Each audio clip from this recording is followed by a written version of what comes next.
Et puis les aventures de l'équipe de France en Afrique du Sud, c'est véritablement du pain béni pour deux auteurs de BD bordelais. C'est eux qui signent une planche tous les jours dans l'équipe.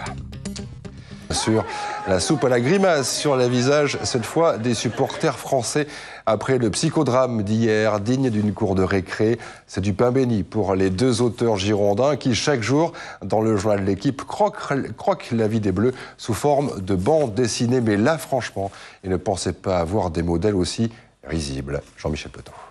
Dans l'écriture des gags et dans la manière dont on avait conçu et envisagé notre travail, on était vraiment dans un autre monde, dans le sens où on était dans un monde normal, où on allait avoir une Coupe du Monde qui serait bonne ou qui serait moyenne ou mauvaise, mais qui se jouerait sur le terrain et qui aurait un rapport avec le foot.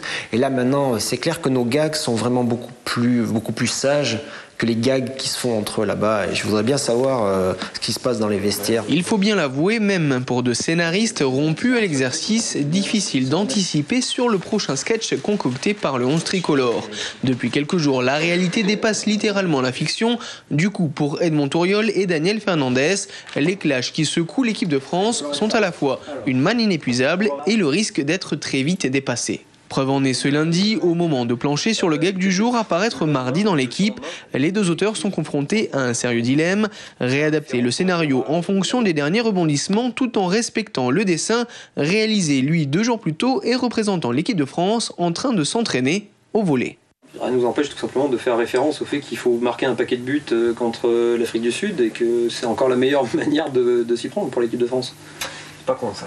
Mais le moment où on décide d'écrire un truc, d'écrire un gag, en 1 heure ça peut être fait, quoi, même en 1h30. Bon, le problème c'est qu'après, une fois qu'il est fait, une fois qu'il est validé par l'éditeur, on doit l'envoyer au dessinateur. Ce qui fait que grosso modo, entre le moment où on écrit le gag et le moment où il est réalisé, il faut compter à peu près, on va dire, 2 jours. Et ces 2 derniers jours, des déclarations de Nicolas Anelka au non-entraînement des joueurs, l'actualité s'est emballée. Seule solution alors, jouer les oracles. Dans le tome 1, les auteurs avaient ainsi réussi à croquer un Raymond Domenech s'entraînant à commenter les matchs de poule, plus vrai que nature. Ce qui est dans la BD, c'est arrivé en vrai. Alors il se trouve que dans la BD, à la fin, on conclut par Domenech on comprend qu'il est en train de s'entraîner, puis il dit « Oui, voilà, la défaite contre l'Afrique du Sud, bon voilà, je souhaite bonne chance à l'Afrique du Sud. Hein. » J'aimerais vraiment qu'on se soit au moins trompé sur ce dernier match. Histoire de conjurer le sort, Edmond et Daniel se livrent entre 2 gags à un France-Afrique du Sud virtuel. 2 cartons rouges pour les Bleus et un but sur penalty pour les Bafana. Un scénario qui, à la veille de la rencontre, n'est malheureusement même plus surréaliste.